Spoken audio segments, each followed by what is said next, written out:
Todas as noites no plantão era a mesma coisa. Um calor desgraçado pelo uniforme pesado. A segurança era muito ostensiva e o medo de ataques aéreos era constante. A guerra, recém-terminada, ainda fazia os nervos tremerem. Os radares faziam um som irritante e a sensação de que uma radiação transpassava seu corpo era preocupante. Os boatos eram de que os soldados que antecederam os plantões tinham apresentado sintomas de um tipo de intoxicação. Enjoos, tonturas, vômitos. Todos viviam tensos e ele usava papel alumínio por fora das cuecas. O medo de ter seus ovos fritados pela radiação era real. Naquela noite ele meio que cochilava na sala de refeições quando um soldado entra correndo, esbaforido, gritando as ordens do comandante. Vamos! Vamos! Parece que uma aeronave inimiga caiu e precisamos capturar possíveis sobreviventes. Correram todos para os veículos e foram ao local dos relatos da polícia local.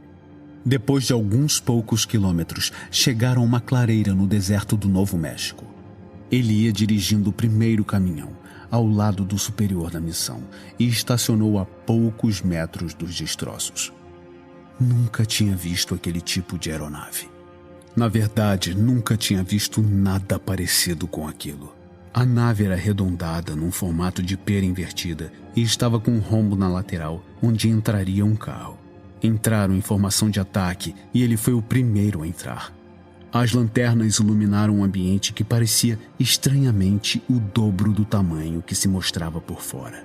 Com a arma e a lanterna em punho, ele percorreu o que parecia ser o teto e viu linhas que pareciam ser algum tipo de circuito elétrico, mas não conseguiu compreender nada. Apenas quando sua lanterna iluminou um corpo no chão, ele parou e seu coração disparou. Estava deitado um ser de corpo alongado e delgado. Tinha um ferimento aparentemente na cabeça. Os olhos grandes e sem brilho estavam abertos e a cabeça jazia de lado. Nunca havia visto nada parecido, mas já ouvira muitos boatos no quartel. Aquele ser não era do nosso planeta. O comandante da missão entrou e logo em seguida se abaixou ao lado do corpo inerte. A escuridão dentro da nave era intensa. Ouviram os colegas chegando do lado de fora da nave e os transportes se aproximando. Iluminava ainda o corpo caído no chão quando ouviu um barulho do seu lado esquerdo, vindo mais do fundo da nave. Virou-se rapidamente a tempo de ver um ser vindo em sua direção que parecia flutuar. Os olhos grandes e muito pretos, a pele acinzentada. Não pensou duas vezes. Disparou a arma sem pensar. Logo o comandante e os outros soldados também abriram fogo. Por um segundo ouviram um grito ensurdecedor e cessaram os tiros. Ele jura que viu a figura se desfazer em frente aos seus olhos. O ser desapareceu. Ficou no ar um medo silencioso e a certeza de que não estavam sozinhos.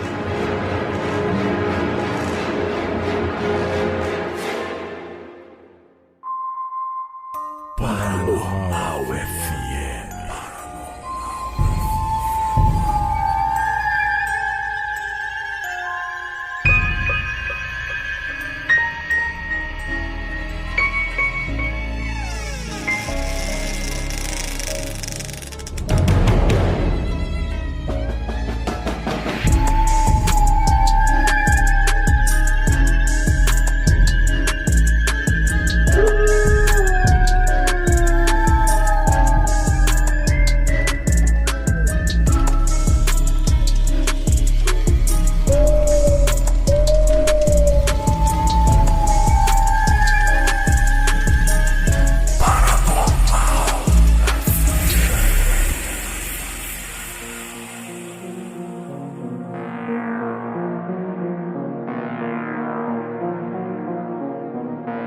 No ar, Paranormal FM, com Fernando Ribas e Leonardo Marques. É isso aí, meu amigo dos cachinhos mais hidratados de Petrópolis, meu amigo Leonardo, estamos aqui hoje. A Serra de Petrópolis nunca viu cabelo mais bonito do que esse, isso eu posso garantir. Mas com esse clima gostoso daí de Petrópolis, ajuda também, né? É verdade, verdade. Que minha clima pele, úmido. minha cutis, cara, tá lisa. É isso aí, Léo. E hoje tem um assunto gostoso aqui, né? Um assunto que me atrai muito. Rapaz, vamos entrar na tua casinha hoje, hein, irmão? É isso aí. E pra completar o nosso time aqui, pra mudar um pouco a dinâmica, né, de dupla que a gente tem feito. Sim. Fala pra gente quem é que tá aí nos bastidores aí da nossa rádio paranormal. É com prazer enorme que a gente convida hoje o Mago PH, o homem das pautas incríveis. Fala, meu parceiro. E aí, senhores? Boa noite, bom dia, boa tarde, depende do horário que vocês estiverem escutando. E, é muito bom estar aqui com os alecrins dourados do conhecimento falando sobre ufologia. Os alecrins dourados do universo. Cara, impressionante. A gente afirma que não tem compromisso com nada e chama um cara mais descompromissado ainda pra tratar com a gente, quer dizer, isso aqui não vai dar em nada. Ninguém ouve mesmo, cara. Tá de É boa. verdade. PH, obrigado pela tua presença, meu irmão, e obrigado principalmente pelo trampo que você tem desenvolvido com a gente aqui. Pô, muita gratidão por você, irmão. Eu que agradeço, tamo junto. Bora lá. E essa voz, né, Ribas? Ela não apazigua tua alma, não? Pô, cara, esse vozeirão aí... Ela dá um certo acalento na alma, não dá? Eu vou falar com a voz do Cid Moreira, narrando o Jornal Nacional. Puxou no grave bonito agora, hein? Pô, é o homem da voz de trovão. Caraca, meu irmão. E aí, de que vamos falar hoje, Ribas? Fala com a gente. Pô, hoje vai ser ufologia, né, cara? E aí o PH tá aqui pra ajudar a gente nessa missão aí incrível, falar de ET. Sim, pegar um homem de conhecimento vasto. É isso aí. Então hoje a gente vai falar dos OVNIs de Los Alamos. Não é isso, PH? Ih, rapaz. Exatamente, 3 casos interessantíssimos, um antes e um logo após Roswell, e que foi o início ali do acobertamento do fenômeno. É isso aí. E quando a gente fala de acidente e queda de OVNI, né, o primeiro caso que vem na cabeça é justamente o Roswell, né, que é um caso famosíssimo, né? Exatamente. Inclusive na cultura pop, né? Tudo que a gente vê aí de ufologia, o Roswell é citado, né? Ficou muito marcado esse caso, né? Só que tem casos ali naquela região, né? Mais ou menos na mesma época, que quase ninguém fala, né? São muito pouco falados esses outros casos, a gente vai trazer eles aqui. E tiveram pelo menos 3 casos de queda ali nos arredores da usina nuclear de Los Alamos, né? Lá no Novo México. Entre 1945 e 1948. Foi uma época boa aí da ufologia, né? Nesse período, pelo menos 3 naves não identificadas caíram. A gente pode falar nave ou seriam objetos, né? A gente pode falar nave. Vamos falar nave? A gente acredita que... Cara, a gente pode falar naves sim, porque são naves, independente Sim, do que o exército fale. Pois é. Bom, pelo menos 3 delas foram recuperadas em 3 locais distintos, né? Só que próximos ali de Roswell. Mas todos eles foram posteriores ao primeiro teste da bomba atômica, que foi lá em dia 16 de julho de 1945, em Trinity, no Novo México. Olha aí, seria coincidência isso aí? Claro que não. Justamente a pergunta que eu ia fazer. O que será que startou, né? Foi o gatilho para essas aparições, para esses acidentes aí? Tem muito caso na ufologia relacionado à aparição de OVNI em usina nuclear, né? Inclusive com relação à bomba atômica também. Já teve caso de OVNI desarmando bomba atômica, né? Teve um caso desse, eu não vou me lembrar quando foi e aonde foi. Foi numa instalação militar, eu não vou lembrar agora a data do meu local, mas quem estava envolvido era o Robert Salas, que ele era olha aí. um dos comandantes da base, e em determinada noite os alarmes da base soaram, chamaram ele, que era o encarregado ali da segurança da base, e reportaram para ele que alguma coisa adentrou o espaço aéreo da base e simplesmente armou todos os mísseis nucleares. Todos eles estavam armados, prontos para serem lançados, sem ninguém na base ter feito esse comando. Armou ou desarmou? Armou, eles foram armados. Aí começou aquele fuzuê todo, e do nada as armas foram desarmadas e eles não conseguiram mais mexer ali enquanto os objetos estavam sobre a base. Bizarro, os objetos foram embora, voltou tudo ao normal. 2 dias depois, os objetos voltaram e o incidente se repetiu da mesma forma. Bizarro. É porque é uma coisa muito bizarra, cara, porque em nenhum momento o exército tomou providências maiores pra saber o que aconteceu. E é uma parada, assim, que colocava em risco a segurança mundial, se você for olhar. Que a gente saiba, né? Eles não tomaram providência. Mas assim... Exato. Será que eles conseguiriam tomar alguma providência? Talvez não, né? Talvez nem eles tiveram resposta disso aí, né?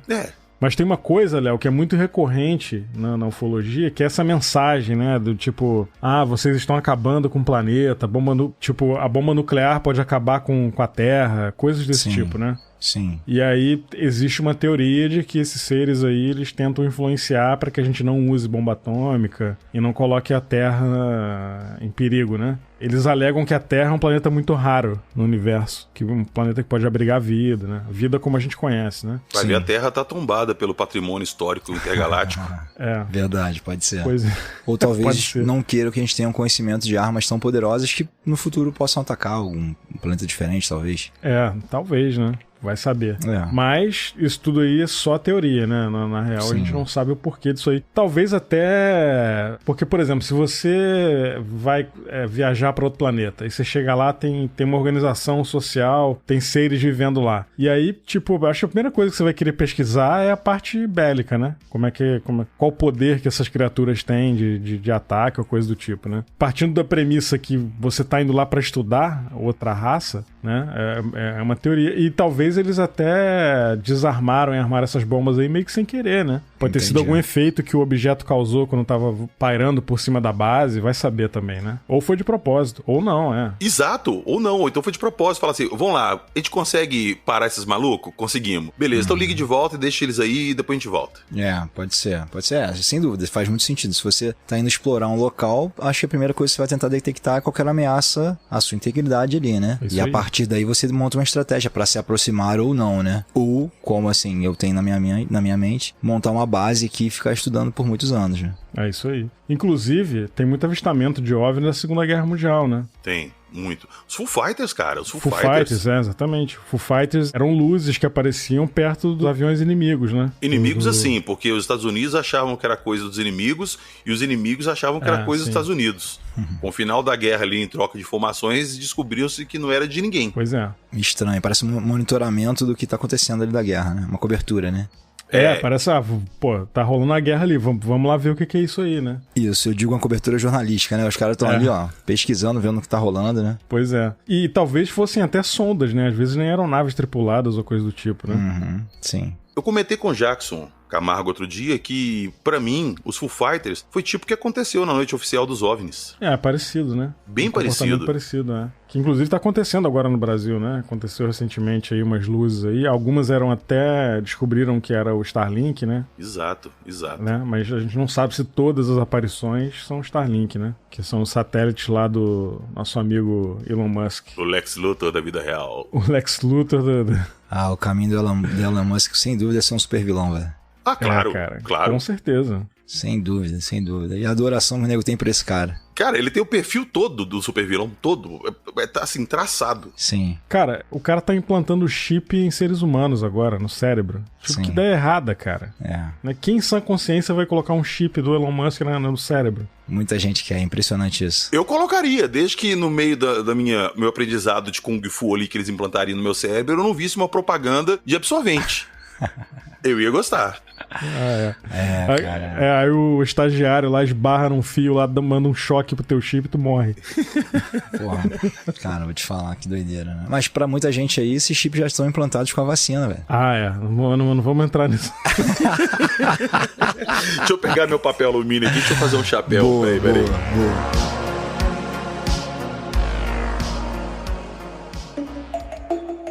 Quando te perguntarem que rádio você ouve, responda.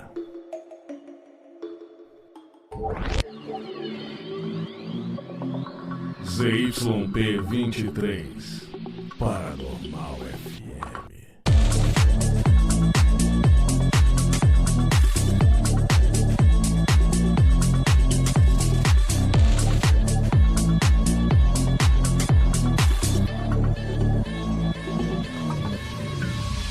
Paranormal FM.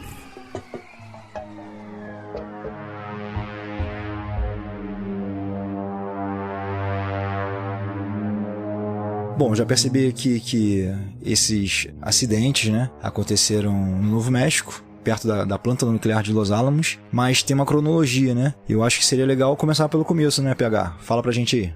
Pois é, essa atividade ufológica ali na região começou no dia 16 de agosto de 1945 em San Antonio, no Texas. Duas, então, crianças ali na época, o Emílio e o José, estavam andando ali na região procurando uma vaca que tinha se perdido à noite durante a tempestade. E eles foram andando ali pela região do pasto até que eles chegaram num descampado que tinha uma descida e eles avistaram um sinal de fumaça. Eles, curiosos com aquilo, foram se aproximando e quando eles chegaram, eles avistaram um objeto muito grande, caído, meio que enterrado ali no chão, com uma parte quebrada. À medida que eles foram se aproximando, eles notaram que tinham seres bem diferentes andando ali do lado de fora. Segundo a descrição deles, os seres eram cinzentos, olhos grandes, bem grandes assim, negros. Eles eram muito magros, por volta de 1,20 m mais ou menos. É o Grey clássico, né? Exato, o Grey clássico. E eles ficaram olhando aquela situação ali meio assustados durante um tempo. Eles notaram que tinha uma ou duas criaturas que estavam vivas. Uma, inclusive, andava pelo lado de fora, a outra se movimentava um pouco lá dentro.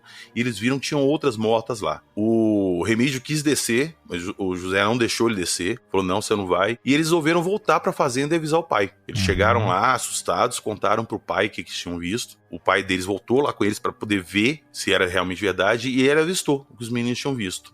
Ele também não quis descer, ficou naquela, tava com os meninos ali, podia ter algum perigo, voltaram e acionaram a polícia local, né? Ligaram pro gabinete do xerife, relataram o ocorrido e o xerife foi até a fazenda e foi com eles lá pra ver o que tinha acontecido. E eles contam que quando chegaram lá, o pai e o xerife pediu pra eles aguardarem na parte de cima do morro e eles desceram até a parte da nave. Só que quando o xerife chegou lá com eles, as criaturas já não estavam mais lá. Tava só a nave caída, com aquele buraco, mas sem atividade nenhuma, de nenhuma presença lá. E eles chegaram a entrar na nave para ver o que tinha, se tinha alguma vítima, o que poderia ser aquilo. E eles contam que o mais bizarro é que quando eles entraram, a nave do lado de dentro parecia ser muito maior do que ela aparentava ser do lado de fora. Era muito lisa por dentro, sem nada aparente, sem nenhum painel aparente, uma coisa ou outra assim pregada na parede. E como eles não acharam nada, eles voltaram para a fazenda. E o xerife, quando chegou no gabinete dele, entrou em contato com o exército, porque ele acreditou que poderia ser alguma aeronave experimental, alguma coisa do exército tivesse caído lá. Da Rússia. Mas nessa época, né? Os hermanos. Evil Russians. Nessa época, com certeza, tudo era da Rússia. Pois é. Agora, uma coisa que eu vi esse documentário aí, sobre esse caso, uma coisa que me chamou atenção também era um comportamento dos seres, né? Quando eles estavam lá, quando o garoto avistou, os garotos, né?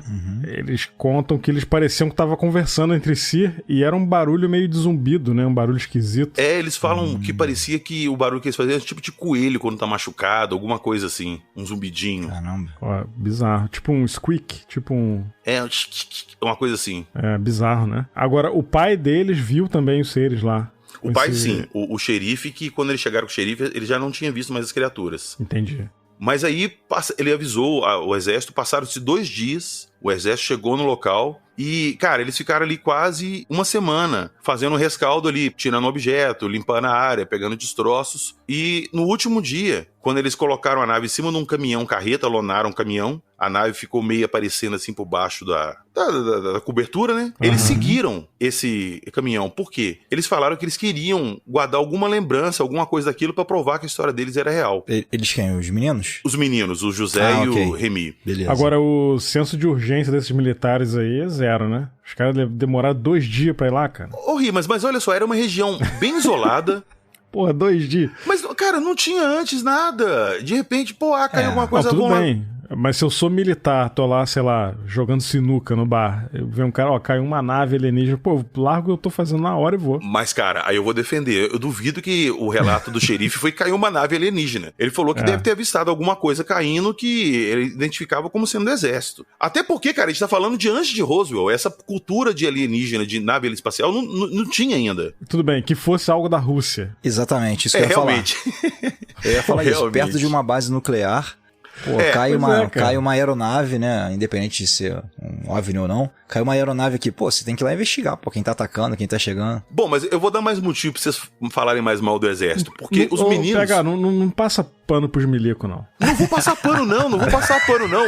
Porque a parada fica mais bizarra ainda. Porque os meninos saíram dali seguindo eles. E os militares, com uma nave espacial na caçamba, pararam num bar, cara, pra tomar uma e trocar ideia. Ah, tu tá de sacanagem. Não tô. E esse bar existe até hoje. Chama Bar Coruja. Esse bar existe até hoje. Tu tá errando o lugar, isso foi no Rio de Janeiro, não é possível, velho. Não, cara, era mais Caraca, fácil irmão. em Belo Horizonte, que aqui é a capital dos bares. Era mais ser. fácil aqui. Os caras pararam na Savassi pra tomar uma gelada. Exatamente. Não tem mar, mas tem bar, né, pegar? Porra. Cara, eu trocaria os bar tudo por uma prainha, mas enfim. Isso aí, boa. O que aconteceu, cara? Os militares entraram no bar, foram lá tomar, comemorar, pegamos tudo, estamos felizes, como é que vai sua esposa? E tal. Sextou, galera. Exato, sextou legal. E eles estavam lá dentro, cara. Os meninos simplesmente levantaram a lona, entraram pelo buraco da nave, olharam, acharam uma parada lá na parede da nave que dava pra tirar, puxaram até arrebentar, arrancaram um pedaço da nave, enfiaram ali na calça. Tipo quando você vai fazer coisa errada, você esconde uma parada assim pra mãe não ver, sacou? Pra você entrar no quarto. Porra, tu vai roubar biscoito antes do almoço, aí tu entra na cozinha e mete dentro da cueca. Exato, pega aquele pacotinho de biscoito e põe na cintura. Depois tu come biscoito todo azedo. Pois é. Pegaram e foram embora, cara. Só que o que aconteceu? Provavelmente o exército deve ter feito algum tipo de inventário do que tinha ali, tirado foto e tudo. Quando chegou na base, eles foram conferir tudo lá e falaram, opa, peraí, tem coisa faltando aqui. Cara, eu juro pra você que eu queria ver esse relatório. Senhor Sargento, nós paramos no bar pra tomar uma cerveja e roubaram uma peça importante da nave. Aí o sargento fala, cabo, vocês nem me chamaram, rapazes. Volta lá. Pô, que loucura, velho. O exército americano racha a cara. General Groves, né? General Groves. General Groves. E aí, cara, eles foram procurar a parada que tinha sumido e foram logo atrás dos meninos, o pessoal lá do pai, porque eles eram as pessoas que sabiam da localização. E chegaram, deram geral na casa do menino e tudo, e eles não acharam nada. Por quê? Porque o José, se eu não me engano, pegou o pedaço da nave e ele escondeu do lado de um inocente cacto gigantesco que tinha lá perto da casa dele. Enterrou lá do pé do cacto. E era um cacto velho, né, cara? Tinha mais de 10 anos de vida aquele cacto, né? Sim, cacto gigantesco, grandão, todo bonitão lá.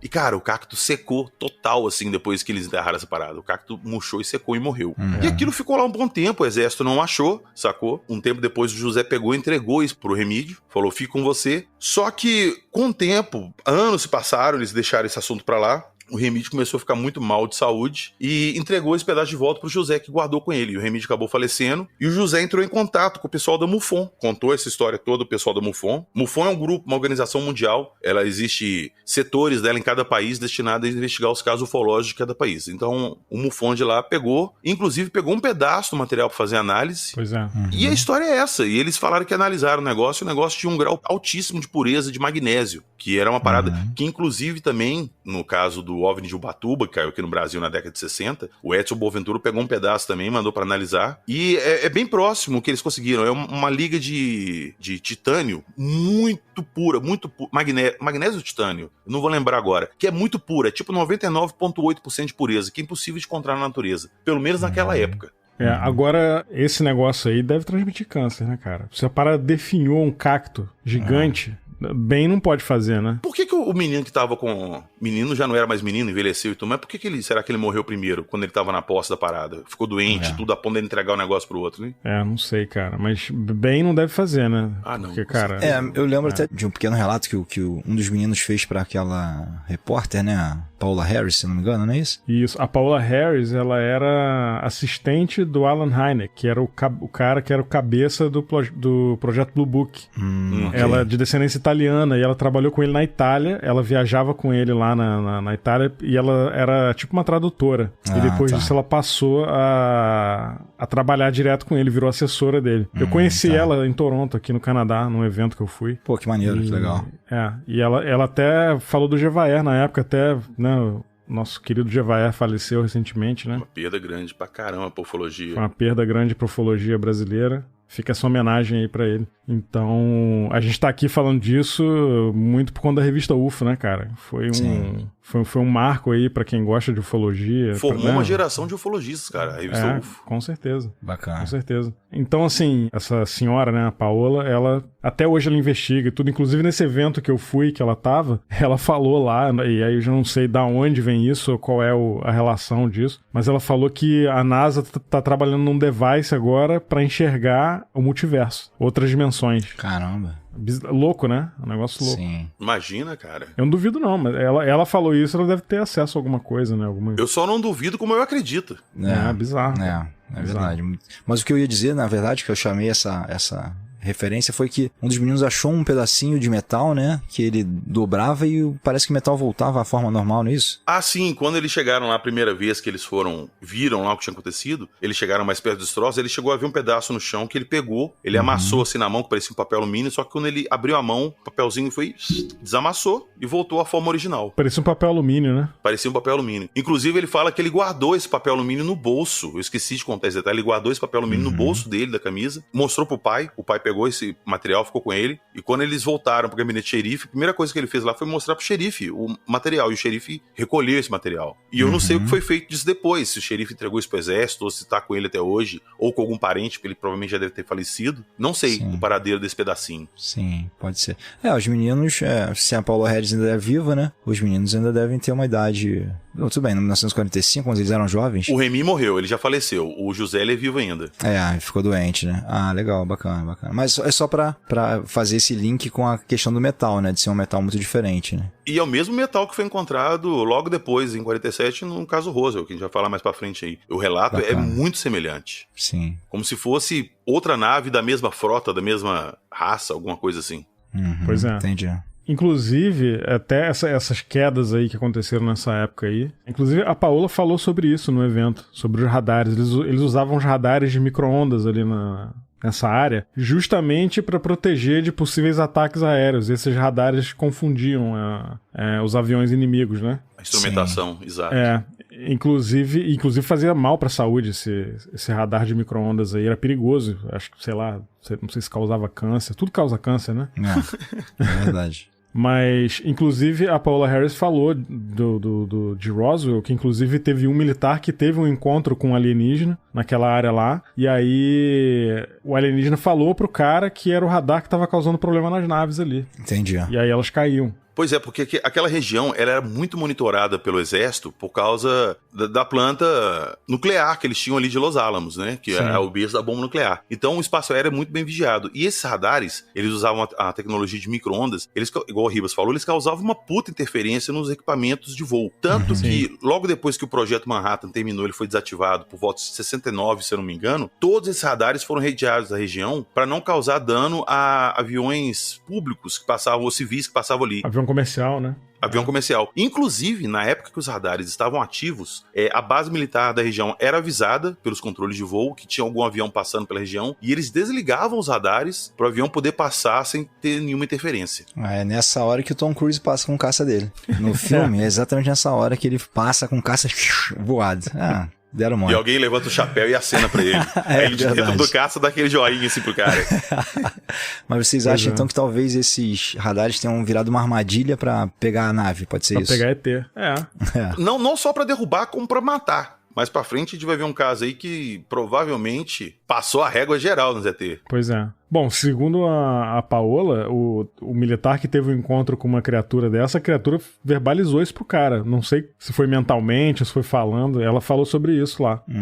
Mas isso não tem oficialmente no caso Roswell, né? Isso foi um relato que ela fez lá. Na época, acredito que ela tenha investigado esse caso, entrevistou pessoas e tal, e ela teve esse relato aí que ela falou nesse evento que eu tive lá. Mas aí tu pode falar, pô, Ribas, mas como é que vem uma nave alienígena mega avançada que pode atravessar o cosmos pra chegar até aqui e aí uma bobeira dessa derruba a nave? Eu acho que pode acontecer, cara, porque eu imagino que seja uma coisa muito sensível, né, também. Sensível, ou então é uma parada que eles não sabiam que eles teriam que lidar ali, a nave não era preparada pra bloquear esse tipo de... Os caras não conhecem tudo da nossa tecnologia aqui, né? Tem um dito popular que fala que tudo pode ser remédio ou veneno dependendo da dose, né? De repente puseram uma força muito exacerbada ali com um cuidado extremo pra monitorar e essas micro-ondas aí desses radares ferraram com os instrumentos de naves e tal, tudo mais. Mas era sabido pelo exército que esses radares interferiam nas aeronaves, pelo menos as aeronaves terrestres, né? Já era uma forma de se proteger de alguma forma, né? Exato. Sim. Porque justamente esses radares eram usados ali pra proteger a base de ataque inimigo, entendeu? Sim. Você falou de verbalizar, mas os próprios meninos, falando com a Paola Harris, eles dizem que tiveram um tipo de contato telepático com os seres lá na nave, né? Viram imagens que eles não entendiam na época e tudo mais. Então pode ser uma forma dessa, né? Isso já linka a gente mais ou menos com o próximo caso, né? Você falando assim da cronologia, né? Porque o primeiro de San Antônio que a gente falou agora foi em 45, e aí em 47 teve o outro, né? Que foi o mais famoso. Exatamente. Bom, e aí vamos falar do nosso querido, a menina dos olhos da ufologia, né? Caso Roswell. Sim. E há controvérsias, né? Tem gente que prefere Varginha também, né? Eu particularmente gosto mais de Varginha. Ah, pô, nossa casa aqui, né? É, com certeza. Tupiniquim, né? Pô, tá maluco. Mas o caso Roswell é, assim, até pra uma pessoa leiga, né, cara, que você fala sobre ufologia, é o primeiro caso que vem na cabeça, é Roswell, né?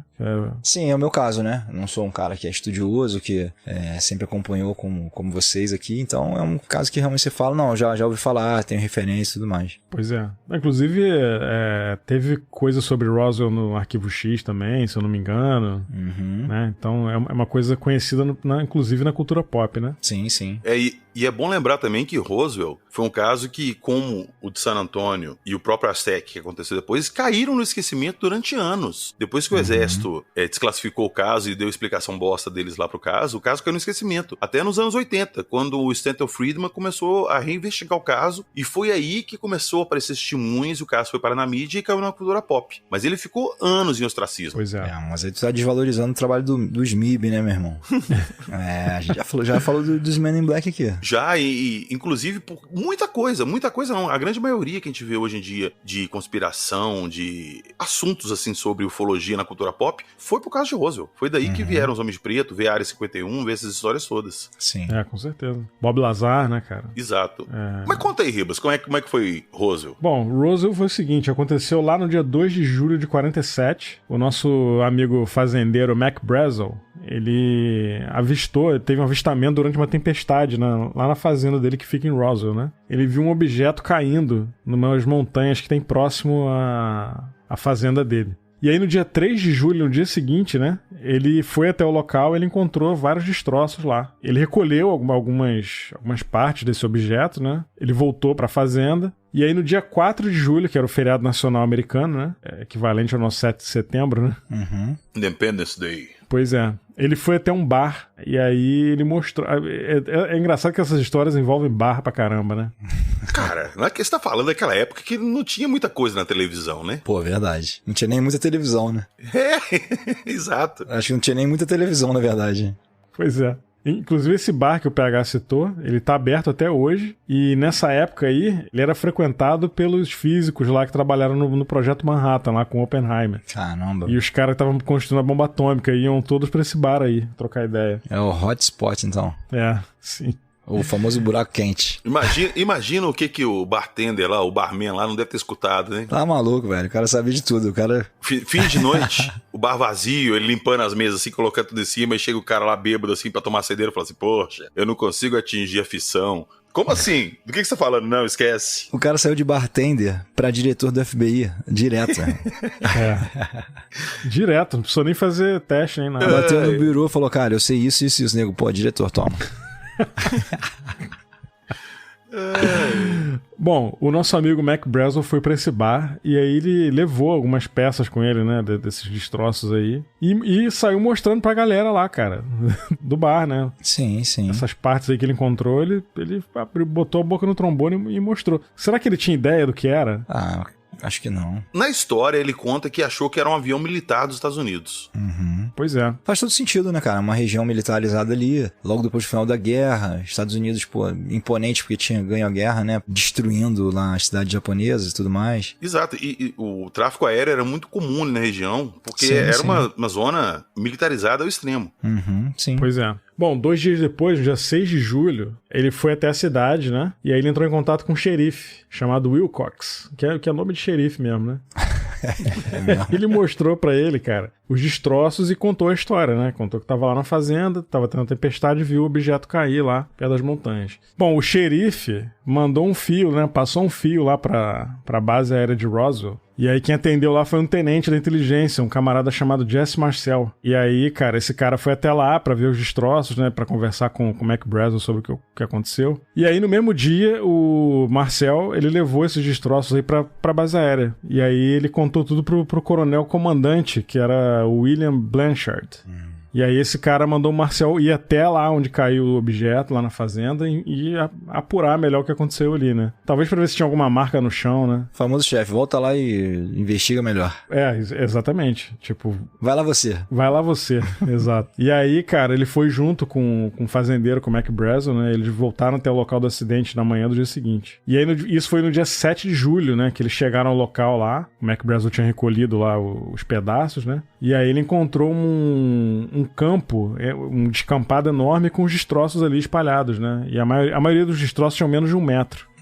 Segundo esse camarada aí, o Marcel, os pedaços eram de um metal muito leve e que, se fossem amassados, voltariam à forma original. Olha aí a ligação lá com o caso dos meninos, né? A conexão com o San Antônio aí, né? Pois é. E aí ele encontrou um pedaço maior, né? Que lembrava uma viga de aço. Mas no centro desse pedaço, né? Tinham vários desenhos que ele não conseguiu identificar. E aí, antes de ir pra base, o Marcel passou em casa e mostrou essa peça aí, esses pedaços, né? Pra esposa e pro filho. E contou pra eles que ele tinha essa descoberta dele, né? Pelo menos ser mais família, não parou no bar, né?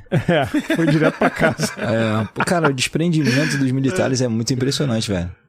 Cara. Mas, ó, é exatamente essas pataquadas aí que dão credibilidade pros casos, na minha opinião, assim. Sim. Cara, exatamente. E outra, ele só não passou em casa e contou como o filho dele viu, pegou um desses pedaços maiores que tinham uns hieroglifos, alguns escritos que o Marcel tinha visto. Papai, posso ficar com esse pedaço? Claro, meu filho. Pode guardar um pedaço da nave em casa. Pois é. Então, mas aí que tá, cara. Aí a gente pode voltar naquela questão que a gente falou anteriormente aí. Ele não devia ter noção do que era isso, cara. Eles deviam achar que era alguma aeronave inimiga, alguma coisa assim, entendeu? Faz sentido. Exato. É igual a gente falou no caso de San Antônio. Não tinha essa parada de seres alienígenas, nave. Cara, essa parada toda começou na cultura pop depois disso aí. Pois é. A velocidade da informação era outra naquela época, né, cara? Total. Não, eram tempos mais românticos, né, cara? Sim, pô, tu pegava uma nave, botava um caminhão, parava no boteco. Porra, muito romance. Tá maluco? Ninguém ia te julgar, né? Não, eu tava com a nave aqui, passei ele no bar. Não, claro. Eu imagino até o Marcel falando, o Capitão Blanchard mandou pegar essas naves, mas antes de voltar eu vou parar em casa e vou almoçar. Porra, cara, tá muito doido.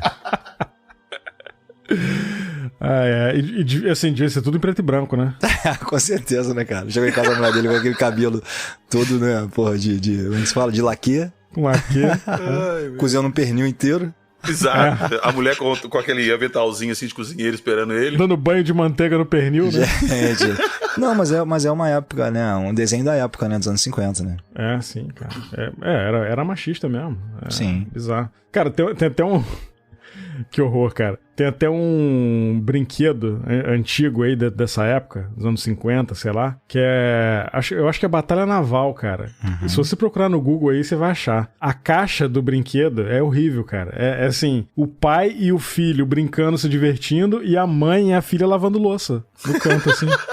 Caraca, bicho. E felizes que estão lavando louça, sorrindo. Estamos fazendo o nosso papel. Sim. Horrível, cara, horrível. É outra época, né? Outra época, com certeza. Mas enfim, seguindo aqui, ó. O Marcel, né, depois que ele passou em casa e mostrou pro filho e pra esposa, né, o que ele contou e mostrou, ele voltou pra base e ele relatou o que ele tinha encontrado, né? E aí o comandante Blanchard ficou impressionado e decide emitir um comunicado oficial, informando a descoberta desse objeto, dessa nave, né? Pra toda a mídia. Inclusive, isso é interessante, cara, porque eu acho que nessa época aí não devia ter nem protocolo pra isso, né? Não, começou aí.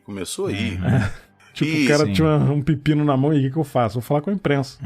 Sim. 2 detalhes. Uma aspas rapidinho. Jesse Marcel. Jesse Marcel não era um qualquer ali na base que pegaram e mandar lá. Ele era o oficial de inteligência da base. Ele era o cara que mandava prender e mandava soltar. Sim, e o cara, era oficial de inteligência de uma base aérea. Ele conhecia tudo que tinha de moderno na época ali, de aviação, de projetos. Ele tava numa área ali que de lá saiu o bombardeiro que mandou a bomba em Hiroshima e Nagasaki. Pois é.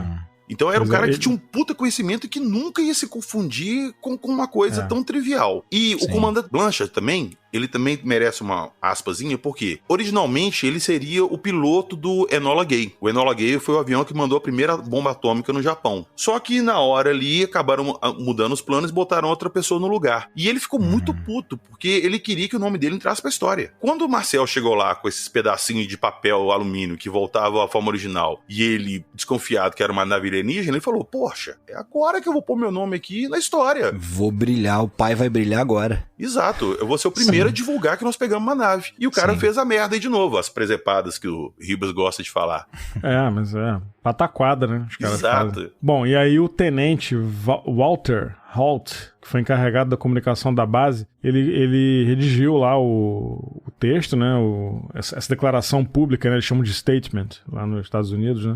E ele distribuiu pra mídia de Roswell, né? Esse statement lá dizendo o que aconteceu e o que eles acharam e tal. E nesse mesmo dia, o Mac Brazel conversa com um radialista chamado Frank Joyce na rádio local e conta o ocorrido numa entrevista lá que foi exibida depois. No dia 8 de julho, você vê que Roswell foi uma sequência, né, de coisas, né? Foi um dia após o outro, foi tudo corrido.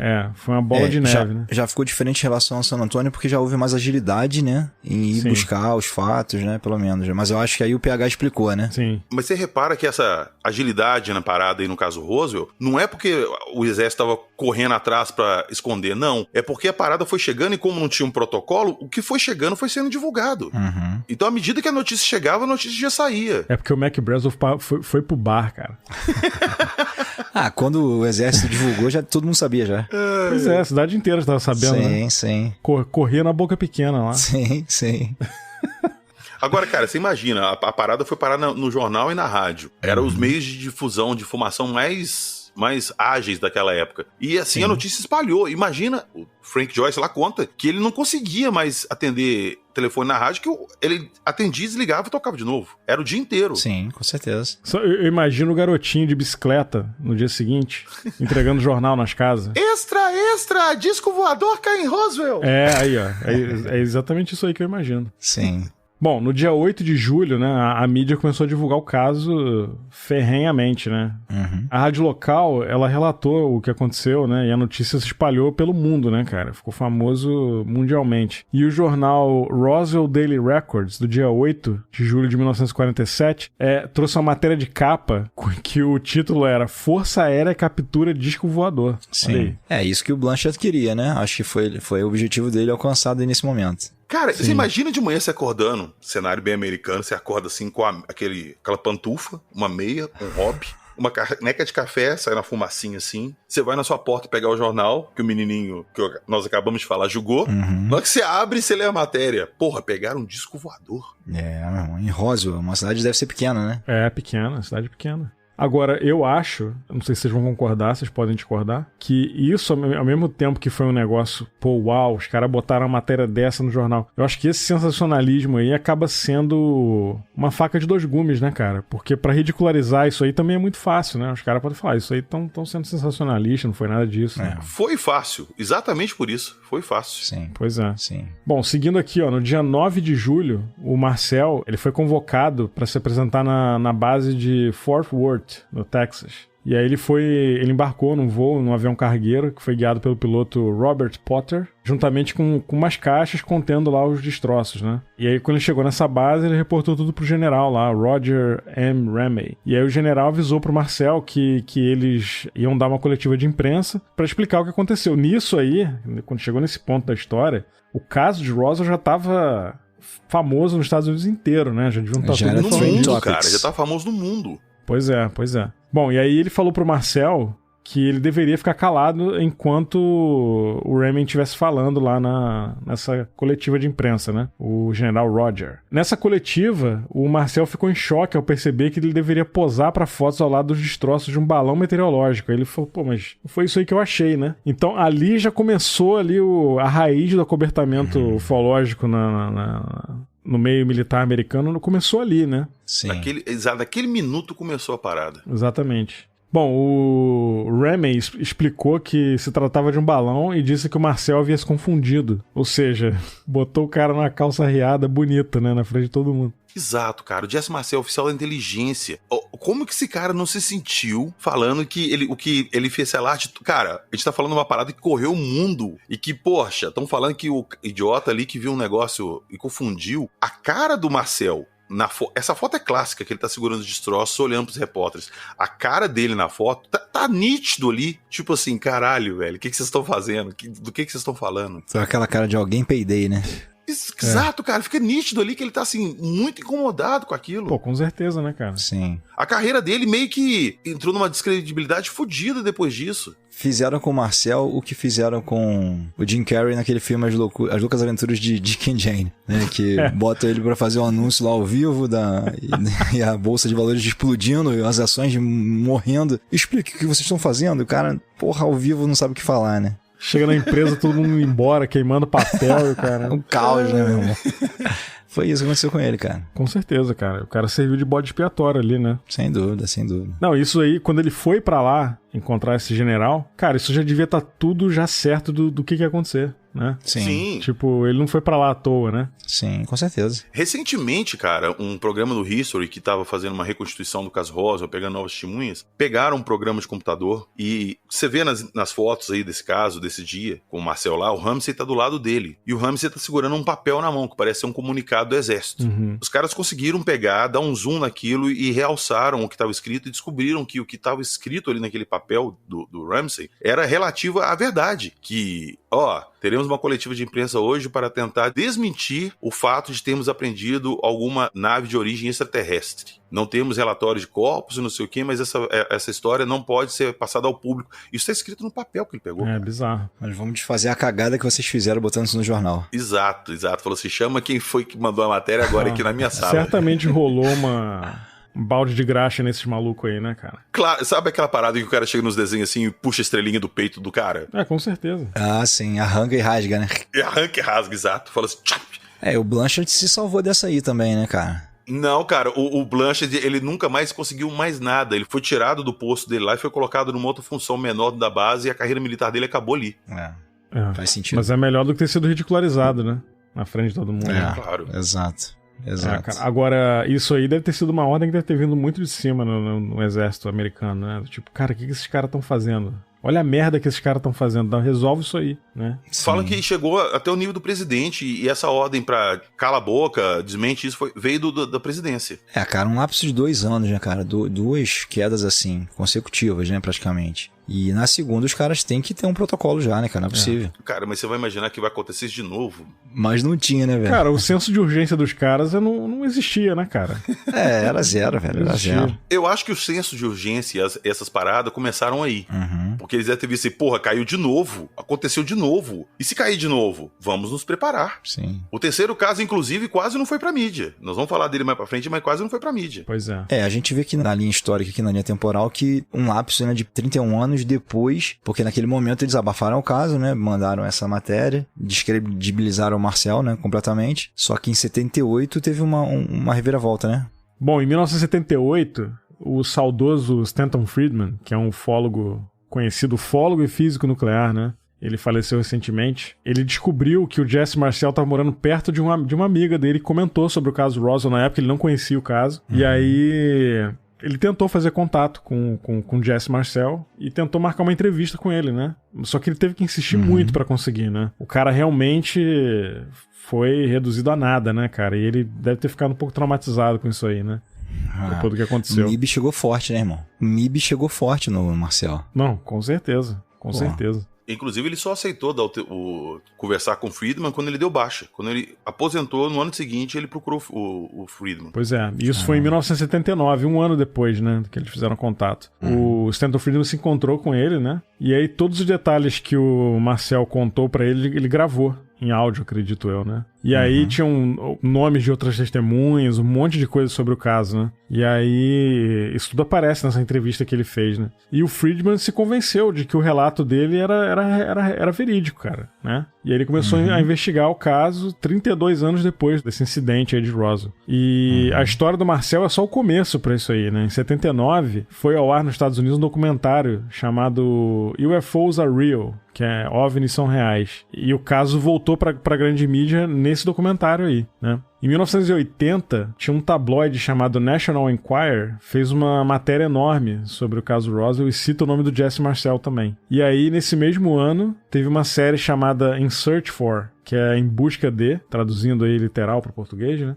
Ela trouxe na íntegra esse depoimento do Marcel, né? E a partir daí o caso reacendeu aí em um monte de coisa, né? Livro, documentário, um monte de coisa que foi lançada a partir disso aí, né? Sim. Porque foi a partir desse documentário que ele citou vários nomes, ele deu nome de vários testemunhas, que esses testemunhas começaram a aparecer e relatar também. Sim. Foi aí que o caso, a investigação do caso praticamente começou aí, porque na época lá teve o abafamento e tudo, e o caso morreu. Em 80 a investigação começou, e cara, só aparecendo testemunha, foi aí que conseguiu montar. E o que o Jesse Marcel relatou e tudo isso que a gente conversou agora, foi só ponta do iceberg do caso Roswell. Por quê? Porque quando as testemunhas começaram a reaparecer, que começou a aparecer mais detalhes do caso. Aí a gente ficou sabendo que no dia 7 de julho, próximo bem ao dia mesmo da queda, e no dia inclusive que o exército já estava lá, o Jesse Marcel já estava recolhendo os destroços na fazenda do McBrazel. Isso de volta lá em 47, né? De volta em 47, exato, de volta no dia 7 de julho de 47. O senhor Barnett, do Departamento de Conservação do Solo, que fazia sondagens na região ali, né? Ele estava fazendo algumas medições e ele se deparou com um objeto gigante, destruído, numa região era tipo um vale, aquele nhu assim, né? E uma coisa caída lá. Aí ele chegou perto ali, de onde estava caído a parada ali no vale, né? E ele começou a observar que tinham 3 criaturas próximas ao objeto e 2 mortas dentro do objeto. E ele ficou olhando aquilo um tempo, e a descrição que ele deu das criaturas é a mesma que as crianças deram lá no caso de San Antônio. E ele ficou meio assustado com isso e voltou para a cidade para avisar o xerife, o Wilcox. Mas nessa mesma manhã, o senhor Gerald Anderson, ele na época ele tinha 5 anos, ele estava com o pai e o tio nessa mesma região, pegando pedra, cristais ali, e eles chegaram nessa mesma região que o senhor Barnett estava e avistaram o mesmo objeto. E de novo, voltaram e avisaram o xerife Wilcox. O xerife Wilcox, já sabendo da história do McBrazel, ficou sabendo desse segundo relato e avisou na base o que tinha encontrado. Então o que se chegou de conclusão nessa história? Que quando o McBrazel viu a nave no dia 2 caindo na propriedade dele, ela na verdade ela não caiu. Ela veio descendo e ela bateu no chão e deu aquela quicada e foi cair num outro lugar, que é esse que o pessoal achou a nave em si inteira com as criaturas. Caramba, hein? Sabe quando você joga uma pedrinha no lago, ela vai picando assim? E qual a distância? Tu sabe a distância disso aí? Mais ou menos 100 km. Que isso, cara? Imagina a velocidade que devia estar. Mais ou menos 100 km. Quer dizer, enquanto o Marcel estava indo lá, a mando do Blanchard recolher, fazer uma pesquisa inicial naquele ponto específico da primeira queda, ao mesmo tempo já estava rolando esse relato para os superiores, né? Sim, provavelmente o exército já estava lá pegando tudo. Inclusive, quando o Marcel provavelmente embarcou pra base lá para dar a entrevista pra imprensa, para desmistificar o caso, no avião que ele estava já deviam estar os corpos e muita coisa que foi recolhida lá. Sim. E ele nem se ligou disso. Tanto que todos os relatos que o Marcel dá, ele nunca citou corpos, ele nunca citou nada disso, porque ele não teve acesso a isso. Muita distância grande, né? Exato. A gente chama de Site A, Site B. O Site A foi na fazenda do McBrazel e esse Site B foi nessa área de Cape Mountain, que fica mais ou menos 100 km de distância. Bacana. Cara, quando essa história chegou na mídia através das testemunhas, mais pessoas começaram a aparecer. Cara, a história fica foda quando aparece uma pessoa, um camarada chamado Glenn Dennis. Esse camarada, ele era agente funerário de Roswell. Era o único agente funerário da cidade minúscula. Esse cara deve ter muita história, hein? Devia ter, né? Demais, cara, demais. Até porque quando dava alguma merda na base, algum acidente, era ele que eles chamavam pra providenciar caixão, esse tipo de coisa. Que foi o que aconteceu nesse dia. Alguém da base ligou pra ele e perguntando se ele teria caixões pequenos, do tamanho de crianças. Ele era tipo o Mr. Wolf do Pulp Fiction. Mais ou menos pra isso. fazer a limpeza. Exato, é o cara da cleaning. E perguntaram pra ele se ele tinha caixão pequeno, tamanho de criança, que pudesse ser lacrados e que se ele tinha algum macete pra mascarar o cheiro e conservar os corpos. Cara, você imagina aqueles corpos lá, todo mundo relata que cheiro desse tipo de bicho fede pra caramba. Imagina no sol do deserto. Manteiga, erva e tipo óleo, mascara. Eles fazem isso na Índia. Limão e criolina. Cara, eu ia até zoar isso, mas é verdade. Muitos relatam lá que quando a parada chegou no hospital, as criaturas chegando lá, as pessoas tiveram contato, elas passavam o inalador, né, tipo Vic Vaporub, debaixo do nariz assim, pra poder conseguir ficar lá sem vomitar por causa do cheiro. Sem querer morrer. Exato. Sim. Mas aí o Glenn conta que ele falou que ele tinha alguns caixões sim no estoque, ele aconselhou eles a usarem gelo seco pra conservar os corpos. Caraca, enterraram os aliens em caixão branco, cara. De criancinhas, cara, inocentes. Bizarro, hein? Inocentes. Se é que eles enterraram. Ah, cara, tem enterro. Aqui jaz ET Bilu. Não. Só lacraram, né? E só lá, sim, lacraram, levaram embora. Aí ele falou que quando ele chegou no hospital lá pra entregar os caixões e tal, ele como já tinha acesso à base, já frequentava a base lá, ele tinha livre acesso lá, ele começou a zanzar lá e ninguém barrou ele. E ele cruzou com uma enfermeira lá nos corredores. E a enfermeira tinha acabado de sair assim, ela tava muito assustada. Cara, E ele perguntou... Tu vê o nível de esculhambação que era, né? O negócio, né, cara? Eu pensei nisso quando eu tava falando, que o cara tinha livre acesso lá, com a parada dessa rolando lá dentro e ninguém barrou ele. Não, nada. O cara lá, pô, andando lá livremente, olhando, botando a mão nas coisas, cara. Que loucura, né, cara? Verdade. Outros tempos, né? Sim, ele encontrou com a enfermeira e a enfermeira falou pra ele, sai daqui que você vai ter problema e tal. Aí ele perguntando por quê. Ela chamou ele lá na lanchonete lá da base lá, perto do hospital, da área hospitalar. Pegou um guardanapo e desenhou pra ele. Desenhou um Grey pra ele e falou assim, eu tava lá, chegaram copos agora, eu achei que eram copos de crianças, que é mais alguma coisa. Quando tiraram um pano lá pra começar a examinar, eu vi isso aqui. E ele ficou meio assim, e ela falou, vai embora. E acabou que ele foi embora dali com essa história e a enfermeira voltou pros afazeres dela. Eu vi isso aqui, essa mistura de criança doente com demônio. Ela desenhou. Mais ou menos isso. Tem essa descrição aí de alienígena, sabia, Léo? Porra. É mesmo, né? É, mistura de criança doente com demônio. Caraca, que doideira, velho. Os macacos brancos, você lembra, Rivas? Macaco branco, Pois é. Cara, aí começou esse fuzuê todo, sacou? Quando o exército viu que a parada era bem maior do que tinha aparentado ali com o Jesse Marcel. Cara, pronto. Aí começa a parada. O Brazel foi capturado pelos militares. Ele ficou 1 semana preso na base. Ficou pouco, cara. Pro cara ter ido pro boteco mostrar as paradas, ele ficou pouco tempo preso. E nesse mesmo dia, na rádio, chegaram 2 caras de terno, gravata, assim, chapeuzinho, óculos escuro. Os conhecidos MIBs. Ih, chegaram já na careação. Sim, chegaram lá, pegaram as gravações que o Brazel tinha dado pra rádio, porque o Brazel já tinha dado uma entrevista completa pra rádio contando a história toda, que no primeiro dia ele só deu a notícia e tal, e aí falaram, então depois você vai contar essa história. Aí ele voltou, gravou essa entrevista, mas ela não foi ao ar, foi recolhido pelos Homens de Preto. Óbvio, né? E cara, e daí começou. Segundo as informações que a gente tem, os corpos foram levados pra base aérea de White Patterson. Aonde, Ribas? Lá no famoso H-18, né? Aí, garoto, saudade.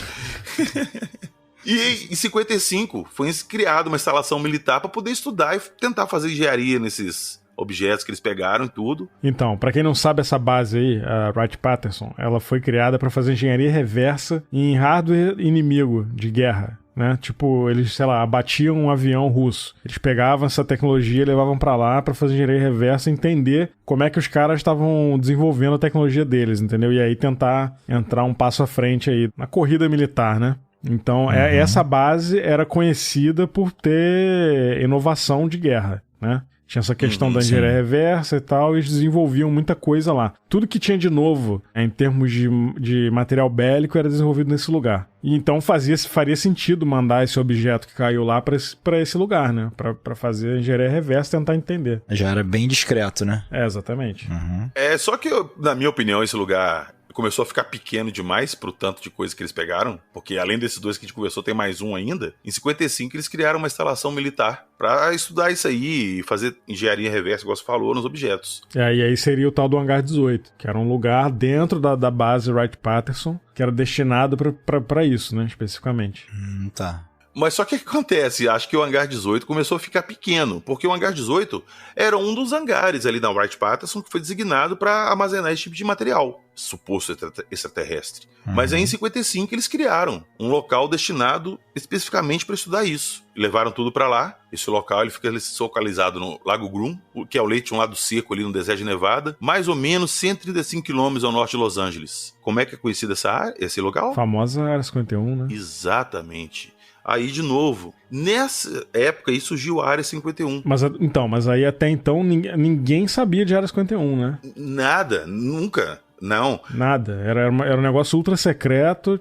Tem uma base. A base militar era sabida que tinha uma base militar ali, mas a área não era conhecida como Área 51, eles não sabiam. Não. Porque teoricamente a Área 51 tem uma estrutura subterrânea ali embaixo do deserto e tal. Sim. Então tudo isso aí. E como é que a gente ficou sabendo disso? A gente ficou sabendo em 89, né? Através do Bob Lazar, que ele supostamente trabalhou fazendo engenharia reversa numa nave alienígena. E aí em 89 ele deu uma entrevista, né? Ele ficou com medo pela própria vida, né?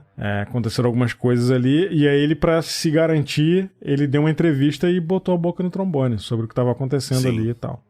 Bob Lazar merece um episódio à parte, cara. A história dele é simplesmente fantástica, e cada dia que passa ela fica mais real pra mim. Cada dia que passa comprova mais o que ele contou. Mas, inclusive, essa semana o nome dele tava no Strange Topics no Twitter aqui no Canadá. Por quê?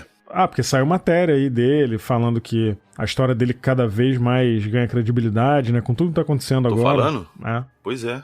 Mas enfim, eu sei que vocês vão falar disso mais pra frente. Mas aí, cara, aí começou essa parada toda. Ó, os Homens de Preto, a Área 51, tudo começou em Roswell. Tudo começou aí. E daí veio o processo desse de acobertamento, deles pegarem, sempre que tem algum evento dessa natureza, eles correm lá, fazem a contenção toda e fim de história. Finalmente um protocolo, né? Porque, depois de 2 fatos acontecidos em sequência, praticamente com 2 anos de intervalo, no hangar 18 já devia ter nave estacionada lá dentro que os caras deixaram. Imagina o manobrista lá, empurra pra cá, isso, joga. Essa aí é aquela do bar lá que a gente tava lá, que maneiro. Se não virou um adereço pro decoração, né? Sim, inclusive o Bob Lazar, ele conta que quando ele trabalhava lá, tinham várias naves, mas a que ele trabalhava era um modelo menor que ele chamava de modelo esportivo. Caraca, pode crer. Que era um modelo menor de nave. Cara, fantástico a história dele, fantástico. Não. Vamos lá, Ribas, pra a desculpa bosta do Exército? Todo caso tem a desculpa bosta do Exército. Não, isso aí já é de praxe, né? Pois é, Roswell é diferente. Bom, em 1994, após vários congressistas pedirem transparência nos casos ufológicos, coisa que está acontecendo agora, inclusive, né? Os militares soltaram um relatório oficial, né? Diziam que o caso Roswell era, na verdade, parte de um projeto secreto de espionagem da Rússia, sempre a Rússia, né? Para detectar possíveis testes nucleares. Ou seja, né? Primeiro era um balão meteorológico, aí agora já virou um projeto secreto. A desculpa do Exército só piora, cara, a situação. Pois é. Bom, e aí eles chamaram esse projeto de Mogul, e aí só foi mesmo usado a partir de 1949, que foi 2 anos após Roswell. Ou seja, botaram esse projeto na roda aí que nem existia, né, em 47. Não. Os caras usaram isso aí como desculpa. Em 1997, saiu um novo relatório militar já mudando essa história oficial de 94, né? Para explicar os corpos, né? E aí disseram que foi um incidente que, na verdade, era o projeto High Dive. E esse projeto enviava bonecos de teste a grande altitude, tipo aqueles bonecos de fazer teste de carro, já viu? Os Crash Car Dummies. Tipo aquilo ali. Para estudar o efeito da pressão sobre o corpo humano. E, no entanto, esse projeto secreto foi usado a partir de 53. Ou seja, também não existia lá em 47, né? Cara, igual eu falei, ele só piora a situação. Se tivesse ficado calado, não dá desculpa. Pois é. Mas, poxa. Muita desculpa de farrapada, né, cara? Será que nessa época o Marcel ainda era vivo? O Jesse Marcel? Sim, Marcel era vivo ainda. Marcel faleceu, se eu não me engano, em 98. Então foi um ano depois, né? Então ainda teve tempo de se regozijar e falar: eu falei, eu avisei! né? Uma vingança pro cara, né? Imagina ele sentado lá numa poltrona com a coberta assim em cima das pernas, tomando uma sopa. Sim. Cara, eu fiz uma associação escrota agora, mas vou falar porque não tenho compromisso com nada mesmo, né? Daquele personagem, cara, do Breaking Bad, aquele senhorzinho na cadeira de roda que só toca a sinetinha. O tio. Ele tocando a sinetinha pra quando o caralho... Eu avisei. Foda, cara. O cara passou a vida inteira frustrado, né, cara? Sim. Mas o bicho era ruim, né, cara? Putz grila. Porra, pelo amor de Deus, pelo amor de Deus. Aquilo ali era personificação do mal. Deus me perdoe, cara. Tá maluco. Mas enfim, e aí chegamos ao fim do caso Roswell, né? Que tem muita coisa aí, muito detalhe. Eu, particularmente, cara, vou repetir. Pra mim, o que dá credibilidade pra isso tudo é justamente essas pataquadas do exército aí, né, cara? Os caras não sabem o que fazer, né? As tentativas de remendo, né, cara, elas vão deixando mais furo cada vez, né? Impressionante, né? É tipo quando tu fala uma merda, tu tenta consertar? Sim. Cara, é aquela parada. Se existe uma verdade, é aquela. Se você fica mudando sempre, é porque não é verdade. Se o cara chega e fala, pô, não sei o que é, tinha matado, Pois né, cara? Mas não, quer cobertar, quer dar desculpa, é complicado, né? Cara, por que eles foram soltar o segundo relatório mudando a versão oficial? Por que não constrói? Sim. Não, a gente já falou que era um balão meteorológico. Pronto. Pois é. Sim. Não tem mais o que resolver. É igual Varginha, cara. Varginha é bizarro, cara. Varginha é bizarro. Como em 89 surgiu o relato do profissional, né, que fazia engenharia reversa lá nas naves, começou a ficar muito difícil de negar, né? O cara tinha credibilidade, o cara provavelmente falou coisas concisas, né? E aí começa a ficar difícil de negar, você tem que mudar, né? Mas, cara, te falar uma coisa, que o Bob Lazar foi taxado de maluco durante anos. Sim, eu acredito. Só depois de muito tempo que as coisas que ele falou começaram a se... Cara, quem divulgou a existência oficial da Área 51 pela primeira vez foi o Barack Obama. Isso eu não vou lembrar agora quando, mas foi o quê? 2007? 2008 ou 2009, não sei. Acho que 2007 não era o Bush ainda, era acho que 2009. Então foi, assim, muito tempo depois, cara. E esse cara tirou isso da onde? Exatamente. Mas naquele momento ali, né, cara, o lance era tentar abafar, enfim, e tirar a credibilidade de quem tava falando qualquer coisa, né? Pois é. É isso aí.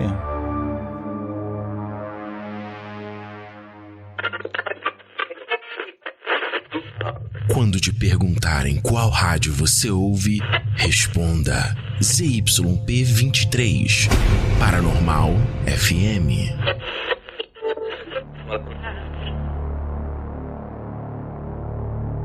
Bom, agora a gente vai falar do caso Aztec.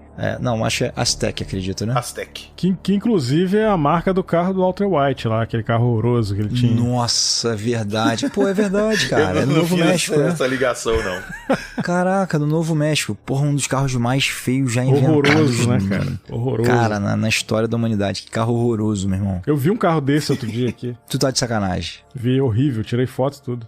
Porra, compra um desse, Ribas. É tão feio que merece a foto. Cara, compra um DeLorean e um carro desse, um Aztec. Nossa, meu Deus do céu. Só carro bizarro. Bom, o caso Aztec aconteceu em 25 de março de 48, né? A história começa na cidade de Aztec, no estado do Novo México, que uma estação de radar de Los Alamos localizou um objeto não identificado no céu, que ao contrário dos outros casos não caiu, mas ele pousou em Hard Canyon. Os socorristas chegaram no local e encontraram uma imensa nave com cerca de 30 metros envolta em chamas. Pra gente comparar, o relato dos meninos lá de San Antônio falou uma coisa entre 7,5 e 10 metros, né? Então já veio uma nave mais robusta, né? De repente o radar não foi suficiente pra derrubar isso aí, né? De repente. Mas o que acontece? Pode ser que venha uma, caiu, veio a segunda, caiu, vão mandar a terceira pra sondar, né? Cara, essa cronologia faz muito sentido, cara. Faz muito sentido. Na nossa teoria aqui faz muito sentido. E, cara, principalmente pelo tamanho, que as duas primeiras naves, San Antônio e Roswell, eram menores. Essa, por ter 30 metros, eu até imagino que, sei lá, fosse uma nave-mãe, alguma coisa assim. Possivelmente, por que não, né? Bom, os socorristas disseram que chegando no local encontraram essa nave com cerca de 30 metros envolta em chamas. E quando eles conseguiram extinguir o fogo, os participantes olharam para a escotilha quebrada e viram vários seres extraterrestres queimados. Logo, os militares chegaram ao local e rapidamente selaram a área. Aí já começou, né, uma agilidade maior, né? Bem maior. Nesse atendimento, né? Porque aí, nesse momento aí, meu amigo, já devia ter um milico lá do topo da pirâmide, devia estar muito ligado nesse negócio aí, ó. E devia estar todo mundo com medo de fazer merda. Devia ter um aviso gigante que diz assim, ó, lembre de Blanchard. Não seja um Blanchard. Todo mundo lá já ligadão, né? Cara, foi menos de um ano depois de Roswell. Foi menos de um ano. Menos de um ano depois, isso. Isso é verdade, isso mesmo, tá certo. 48, né? 47 foi Roswell. Sim, foi julho de 47 para março de 48. Sim, isso aí. Ou seja, diminuiu o intervalo já um pouquinho, né? Bom, os militares chegaram rapidamente ao local, selaram a área e avisaram os socorristas, e 2 policiais chegaram que a questão dizia respeito à segurança nacional. E esse evento tinha que ser classificado, ou seja, classified, né? Aquele carimbo vermelho. Pá! Sim. Eles foram ordenados a não falar sobre o que viram, diferentemente de outras pessoas que passaram em casa pra almoçar e deram um pedaço de nave pro filho brincar, né? Nem foram pro bar, né? Porra, filho, monta esse Lego aqui, bota essa pecinha aqui. Aí o moleque bota a pecinha no Lego e uma pecinha sai voando sozinha. O moleque, caralho, esse Lego aqui é pica. Tá maluco? Que, diga-se de passagem, uma puta falta de responsabilidade, né? Cara, loucura, velho. Porque tu vê, o caso do Césio do Brasil foi isso aí, cara. Sim. Morreu uma galera com o negócio do Césio por causa disso, cara. Sim, vou pegar esse metal brilhante aqui, verde fluorescente, e vou levar pra casa. Cara, naquela época podia tudo. Não tinha propaganda dos Flintstones vendendo cigarro? Mas nem é que podia, os caras não sabiam o que era, velho. Os caras trabalham com ferro velho. Aí acharam uma peça de metal. Num prédio lá que tava abandonado e tal. E aí levaram pro cara que era ferreiro, o cara abriu a tal peça e aí tinha um pozinho azul brilhante, bonito. Essa história é bizarra demais. Muito bizarro. Aí que ele fez? Ele passou na cara, ele deu pra filha. A primeira coisa que ele fez foi sacudir os bolsos e cair uma bola de cada lado na perna dele, né? A bola cai pela perna da calça no chão. Ele falou, caraca, caíram meus ovos. Cara, a mulher do cara foi contaminada, ela pegou um busão pra ir pro médico, ela tava passando mal. Ela foi, cara, emitindo radiação dentro do busão, velho. Meu Deus do céu, velho. Agora, assim, o cara não sabia o que era, né? Aí tudo bem, o cara errou ali e tal. Sim. Mas, pô, falta de responsabilidade de quem descartou essa peça aí, né? E largou lá daquele jeito. Pô, parada radioativa. A batata quente, né, cara? Batata quente, solta antes de der. Cara, na verdade, era uma clínica que tava abandonada e tinha um raio-x lá dentro. Aí, morador de rua... Então, era uma máquina de raio-x. Invadiu lá e roubaram a máquina pra vender pro ferro velho pra comprar pedra. Foi isso que aconteceu. Roubaram a máquina. Mas tava abandonado, cara. O lugar tava abandonado. O local tava, sim, tava abandonado. Falta de cuidado realmente com aquele material ali, né, cara? Devia ter pelo menos uma placa dizendo o que é essa coisa. Pois é, imagina se o Jesse Marcel entrega pro filho dele, sei lá, a peça da autodestruição da nave. Olha, achei esse botãozinho vermelho aqui, ó. O papai achou o botão escondido, aperta pra ver, filhinho. Não duvido, nessa história eu não duvido de nada. Cara, tu vai achar uma parada dessa que tu amassa e volta pra fora, vai dar pro teu filho brincar, cara? Tá maluco, velho. Mas não deixa de ser um brinquedo bom, ele nunca vai estragar, né? Não, cara, é verdade, vai economizar em brinquedo pra cacete. Sim, ué. É o famoso bate-volta, né? Pois é.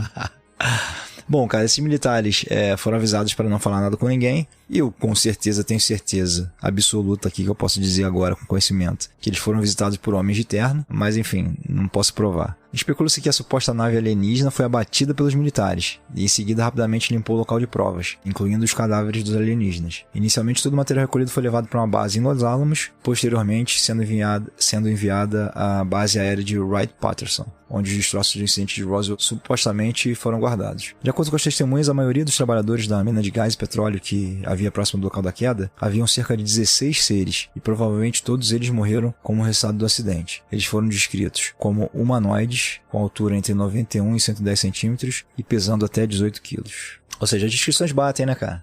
Sim. Não, com certeza. Só aumentou o número porque as naves foram aumentando, o contingente foi sendo maior. Então, essa terceira aí era um ônibus, na verdade, né? Excursão. Sim. Era a caravana de Marte. A caravana de Marte. PH falou lá atrás, esse caso aqui, ele quase não teve divulgação. Você vê que não tem desdobramento nele, né? Eles agiram muito rápido. Sim, vamos aos detalhes. Eles já deviam ter ideia que o radar estava causando alguma interferência. Provavelmente quando eles já estavam monitorando, depois de 2 quedas quase consecutivas, eles vão estar monitorando o espaço aéreo ali. Viram alguma coisa entrando, direcionaram os radares para lá. Sim. Os outros podem ter passado pelo radar desorientado e caído. Esse, como eles provavelmente direcionaram, eles destruíram a nave por dentro, que pegou fogo, mas ela acabou conseguindo pousar. Ela pousou intacta lá. E como era uma base ali, uma área de mineração de gás e petróleo, rapidamente eles fecharam o local e já fizeram todo o esquema de acobertamento ali e retirada de tudo rapidinho. Sim. Inclusive tem um documentário na internet que alguns mineiros que trabalhavam nessa época aí... De BH, não? Não. Não sou da terrinha, não.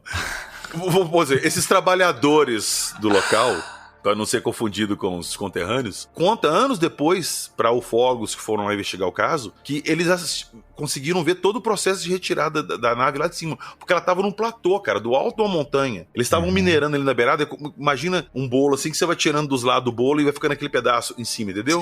Sim. Então a nave parou ali. Ou seja, tinha protocolo, pero no mútil, né? Os caras não fizeram uma varredura em volta na área pra ver se tinha civil, né? Não tinha MIB suficiente ali pra aquela galera, né? Sim, porque o pessoal avistou. E eles contaram que foi usado guindaste pra descer o negócio lá de cima. Foi colocado em treliça. A parada, depois que foi arrastada pra uma parte de mata, foi colocada num caminhão e era muito grande. E o caminhão era bem grande pra poder caber. Diz que foi uma operação que levou vários dias. E o pessoal relata isso no documentário. Sim. Mas mesmo assim, é muito poucas provas que tem de testemunha, porque foram poucas pessoas que estavam ali no dia. Poucas. E as poucas que estavam ali foram rapidamente silenciadas pelos nossos coleguinhas de terno passado. Se eles detectaram antes, como você está presumindo aí, né? Se eles realmente combateram nela de certa forma, né? Eles já tinham mais ou menos alguma coisa pronta. Ó, vamos lá, vamos juntar tudo aqui, Sim. vamos limpar tudo, pra tentar evitar o que aconteceu em Roswell ano passado, né? Então, realmente, a experiência, né, nesse caso, ajudou os caras, né? E eu sempre me pergunto, será que teve outros depois que a gente não ficou nem sabendo? Ah, cara, aí parece que o tempo começa a ficar mais escasso, né? As janelas começam a ficar mais estreitas pra você poder ter provas, né? Uhum. E também desativaram depois esses radares, né, cara? 69 eles foram desativados.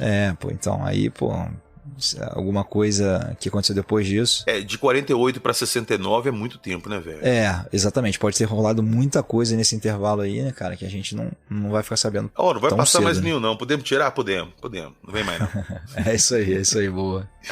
Boa. Bom, cara, a gente falou dessa trilogia de Los Alamos e agora acho que é hora da gente dar nossas considerações pra gente encerrar esse assunto por hoje. O que vocês acham? Perfeito. Vamos lá. Então, vamos como nosso convidado. O que você acha, PH? Fala o que você acha aí de consideração desses casos.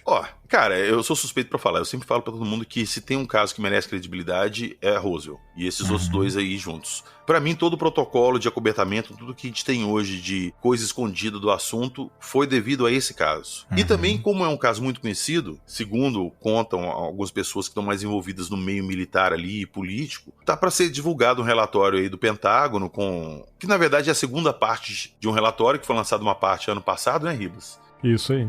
E a segunda parte era pra ter saído agora, final de novembro, não saiu até agora, até o presente momento da gravação. Final de ano, né, cara? Os caras estão... Tô no bar. Os caras pararam no bar com a nave na canção. Eu tô preocupado lá com no isso. bar.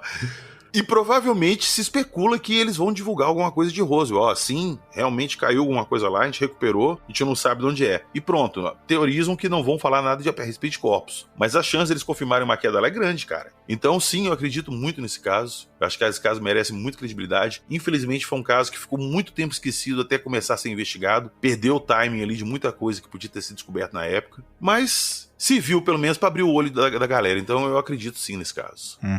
O caso parece que ficou confirmado já em 80, né, cara? Quando começou a investigação, que o Marcel deu a entrevista. Então aquilo ali parece que já consolidou essa questão. E eu acho que o governo americano vai usando esses dropzinhos, né, cara? Tá rolando uma crisezinha aqui, ó. Solta um dropzinho aqui de OVNI. Solta aqui uma informaçãozinha. Porque isso gera um hype muito grande, né? Isso desvia a atenção pra outra coisa, né, cara? Aqui no Brasil acontece isso também. Tá rolando uma investigação, tá rolando não sei o quê. Vamos soltar um caso aqui, soltar outro ali, um bode expiatório aqui ou ali. Que aí você desvia o foco desse problema principal, né? A parada da desinformação. Exatamente. Você desvia o foco do problema e aí aquela coisa dá aquela esfriada. Fica mais fácil de você, né, acobertar qualquer coisa, né? Não tô falando dos OVNIs, falando de assuntos políticos naturais, normais, né? Então, assim, eu acho que vai aparecer muita informação sim, e vai aparecer cada vez mais conforme for necessário, né? Já sabe-se que ocorreu isso, já tem provas assim circunstanciais dessa forma. Vou soltar as pílulas aos poucos aqui. Eu penso assim. Não, eu acho o seguinte, eu concordo com tudo que vocês falaram aí. E pra mim, o caso Roswell, ele serviu muito, né? Apesar dessa pataquada aí dos militares e tudo, a gente vê que não existia protocolo pra nada disso aí naquela época, né? Porque acho que os caras que acharam isso aí lá nem tinham essa noção do que poderia ser, né? Os caras estavam ali vivendo o dia a dia deles ali, pra eles era só, sei lá, uma nave ou, sei lá, um avião inimigo, alguma coisa que caiu ali. Sim. Né? E nem sei se os caras devem ter prestado atenção, né, pro que realmente era. Sabe aquela coisa quando você vive uma situação e depois tu fica na dúvida o que era, o que não era? Eu acho que devia ser meio isso, né? Porque pros caras era uma rotina ali, né, de trabalho, vai pro bar e tal, enfim. Mas eu acho que esse caso aí trouxe muita coisa, né, cara, pra atenção, né, da geral do público, né? Sim. E aí a gente pode falar foi início do acobertamento, Homens de Preto, tudo, e que também dá muita margem pra um monte de outras coisas, né? Inclusive teoria de conspiração, né? Sim, sim. Mas pra mim, realmente, o que dá credibilidade são essas desculpas aí do exército, né, e tudo. E essas testemunhas aí que viram o caso Aztec, né, que viram lá essa retirada, cara, é muito fácil você desbancar uma testemunha pra qualquer coisa, né? Sim, com certeza. Cara, ainda mais quando você ameaça o emprego dela. Se você não calar a boca, você vai perder seu emprego, perder tudo, você vai arriscar?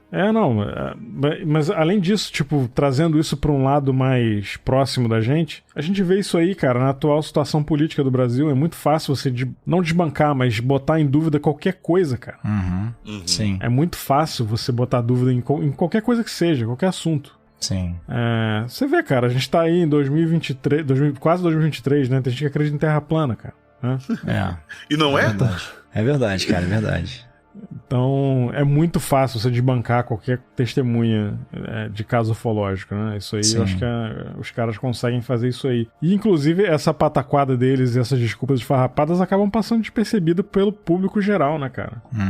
Ô, Ribas, eu sou cismado que essas desculpas merda deles faz parte do protocolo, porque não é possível, todo caso tem isso. Não, deve fazer, cara, porque, na verdade, os caras querem criar tumulto, né, cara? Cada hora os caras falam uma coisa, e aí fica o disse pelo não disse, né? Mas é isso que eu tô falando, cara. Se você solta um dropzinho ali, e aquilo ali ganha um desdobramento muito rápido, né, cara? Porque tem muita gente interessada nessas informações. Aí você, olha só, realmente houve uma queda aqui. Meu irmão, olha só o burburinho que isso causa. Qualquer coisa que estiver acontecendo... se você fizer uma pesquisa um pouquinho mais profunda aí, pegar as datas onde os congressistas pediram a transparência dos casos, em 94, 97, vai ter alguma coisa política importante acontecendo ali, cara. Posso estar errado, tá? Mas não duvido, não. Eu fico me perguntando, né, cara, se realmente o exército não tivesse desmentido a história e a matéria tivesse saído e eles tivessem ido em frente e admitido, o que será que teria acontecido? Como é que será que a gente estaria hoje, hein? Cara, eu acho o seguinte, se fosse algo corriqueiro, caiu um balão meteorológico. Cara, os caras não teriam o menor problema em falar que caiu um balão meteorológico. Qual é o sentido de você criar a cortina de fumaça na queda do balão meteorológico? Nenhuma, né? E aí eu acho que o Léo tocou num ponto importante, que é justamente essa questão aí. Tem alguma situação política acontecendo ali, os caras trazem isso à tona de propósito pra criar uma cortina de fumaça em outra coisa que não tem nem nada a ver com o assunto. Exato, pra desviar o foco da atenção. Entendeu? Então tem isso também, né? Eu ouvi dizer, até vi alguns documentários que parece que o México faz muito isso, né?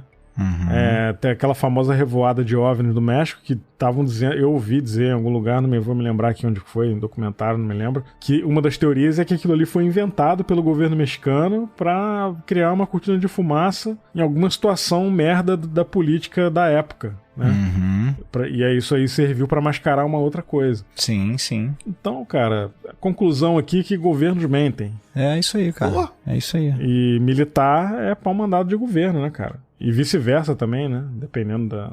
Você vê em 94, cara, a minha memória, não é tão boa pra esses assuntos. Em 94 eu lembro da Copa do Mundo, que o Brasil foi campeão. Mas aquele caso do Clinton e da Levinsky foi em que época? Foi nos anos 90, foi por aí, não foi? Foi, acho que 92 ou 93. Então, se você fizer uma forcinha ali, cara, buscar, você acha, presidente, o senhor conhece a Levinsky? E os OVNIs caíram, hein? Tá ok? Caiu o OVNI, tá ok? Tipo isso aí. Meu irmão. Então, quer dizer, acho que isso serve realmente pra cobertar muita coisa. Deixa eu dar uma nota triste aqui que eu pesquisei enquanto a gente conversava. Marcel faleceu em 86, cara. 86, né? Então ele não viu a confirmação de 94 dos casos serem realmente parecerem mais coisas, né? Consolidando a palavra dele, infelizmente. Agora tu imagina a vida desse cara como não deve ter sido merda, né, cara? A frustração, né, cara? Porque o cara presenciou uma parada rara, incrível, né? E o cara foi ridicularizado, cara, num nível em que a vida do cara acabou. Foi descreditado totalmente, né, cara? Foi. Cara, você vê as entrevistas, as últimas que ele deu, principalmente esse documentário que o Friedman fez. Você nota no olhar dele a tristeza dele contando quando ele teve que posar pras fotos. E você vê naquela foto, cara. Então, isso aí acabou com a vida dele. Com certeza. Uma situação muito merda, né, cara? Porra.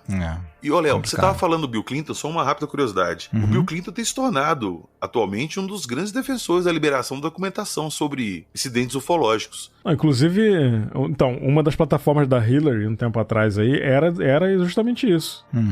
Ela disse que ia desacobertar os documentos. Exato, e o Bill Clinton, ele tem uma coleção particular de documentos, que ele chama de Biblioteca Clinton, porque ele falou que ia liberar. Então, mas isso foi plataforma de governo da Hillary um tempo atrás. Então eu votaria nela. Pra tirar o sigilo, eu votaria também. Pois é. E não tem nenhuma relação com o que eu tô falando aqui, hein, gente. Por favor. Cara, realmente o papo ufológico dá muito desdobramento, né, cara, pra muitas teorias que você pode ir juntando pequenas peças, né, pequenas conclusões que você vai tirando, e realmente é bem interessante como é que a conversa desdobra, né, cara? Cara, eu acho que assim, talvez a gente não veja o desacobertamento no nosso tempo aqui na Terra. Eu acredito que a gente vai ver sim. Eu Não acho talvez que não. pleno, mas... Não do jeito que a gente quer, PH. Sim, do jeito que a gente quer, não. Porque do jeito que eu quero é um vídeo do ET de Varginha Full HD passando no Fantástico. Não, isso não vai ter nunca. É cara. isso que eu quero. Isso não vai ter nunca, pode desencanar disso aí, que não vai acontecer. Pois é, mas uma confirmação que caiu alguma coisa em Roswell sim, que eles não sabem de onde vem, que eles pegaram, isso aí eu espero ver. Então, a confirmação já teve, com esse relatório aí, eles estão estudando agora ativamente aí as UAPs aí, que eles estão chamando de fenômeno aéreo não identificado. Eles já confirmaram que tem alguma coisa que eles não sabem o que é. Sim, mas eu quero que eles confirmem que eles pegaram isso. E duvido que eles vão fazer isso. Posso estar errado, né? Mas eu não... Acho pouco provável. Segundo o Rony Vernet, que eu gravei com ele um programa um tempo atrás, ele falou que... Falei nesse episódio que a chance desse próximo relatório do Pentágono vir falando alguma coisa em relação a Roswell que realmente aconteceu lá é grande. Então, a esperança é a última que morre. Cara, a verdade é a seguinte. Enquanto não acionarem o protocolo Guerra dos Mundos para as bases aqui que estão escondidas pra mim nos oceanos, né? E a galera começar a sair pra dominar a Terra, cara, a gente não vai ter uma confirmação. Sabe, assim, oficial não, acho muito difícil. Eu também acho difícil. Eu acho que só vai... É muito mais fácil você liberar em gotas, né, cara? Que aí a digestão fica mais fácil, cara. Cara... Não, cara, esse vídeo do ET de Varginha nunca vai aparecer. Você não sabe. Nunca vai aparecer. Imagina E se aparecer vai ter gente dizendo que é falso. Imagina um senhorzinho no seu leito de morte, em algum interior de Minas, numa fazenda. Filha, venha cá. Oi, vovô. Eu estou indo embora desse mundo, mas eu não posso morrer com isso. Pegue isso. O que é isso, vovô? Uma fita VHS. Assista. Vão dizer que é falso, cara. Mas eu quero ver. Não tem problema. Cara, a gente tá vivendo na época, PH, de que a pessoa fala uma coisa ao vivo, e tá gravada ela falando ali, tem um contexto, e aí você mostra pra alguém esse vídeo da pessoa falando aquilo, a pessoa fala, não, ele falou, mas não é isso que ele quis dizer. Entendeu? Então é muito difícil, cara. Tá fora de contexto. Sim. Tudo agora tá fora de contexto. E tem outra coisa, cara. Tem gente hoje em dia, em 2022, negando a realidade, cara, das coisas. Sem dúvida. Isso que eu tô falando, cara. Isso que eu tô falando, negando óbvio, né? Tem um ditado que diz que é muito mais fácil você enganar alguém do que convencer ela que ela tá sendo enganada. Pô, sem dúvida. E eu acho que é a maior verdade que existe, cara. Sem dúvida, cara. Sem dúvida, sem dúvida. Eu acho que só vai ter desacobertamento e confirmação disso aí o dia que ficar uma nave pairando em Nova York e aparecer na CNN pra todo mundo ver. Eu ia falar isso agora, que, acidente é uma parada que não escolhe hora nem local, né? A nave não escolheu cair lá em Varginha e os bichos começaram a andar no meio da cidade, eles não escolheram. Podia cair uma, sei lá, aqui no Pirulita Praça 7, Belo Horizonte. Podia cair lá, destruir o pirulito e ter uma reportagem lá e a nave lá fincada no pirulito. Cara, mas mais maneiro do que isso ia ser o exército botando no caminhão e parando no boteco tomar cerveja, cara, ia ser muito foda. O ZT morto no caminhão, né? Cheio de GT na caçamba. Tá morto mesmo, pô. Aqui cachorrinho caramelo cheirando a mãozinha do ET assim, puxando. Levando um pedacinho, né? Cara, bom, o PH é um romântico incorrigível, mas eu acho que na realidade a gente não merece, cara. O ser humano, a humanidade não merece contato com seres que, na minha opinião, na teoria que a gente sustenta, eu acho, né, são mais evoluídos do que nós, entendeu? Então vai levar muitas gerações pra gente evoluir o suficiente pra ter contato com gente melhor. Ainda falta muito. A gente não vai estar mais aqui, não. A gente com certeza não vai estar aqui. Mas eu me contentaria se eles viessem aqui, me levassem e me botassem tipo de pet deles, assim, sacou? Botassem uma rodinha lá pra mim, uma aguinha pra mim beber. Você não sabe... PH. Cuidado. Cuidado com o que você deseja, PH. Olha o que o mundo tá virando, cara. Bicho, escuta isso. Daqui a 1000 anos, quando os historiadores forem estudar nossa época, vai se chamar auto-mimimi. Você pode escrever isso, nos livros de história vai estar assim, auto-mimimi. 1999 a 2030. Você vai ver. Cara, a teoria do mimimi ela é muito complexa também, tá? Então, melhor a gente não entrar nela não, que vai ficar muito obscuro esse podcast.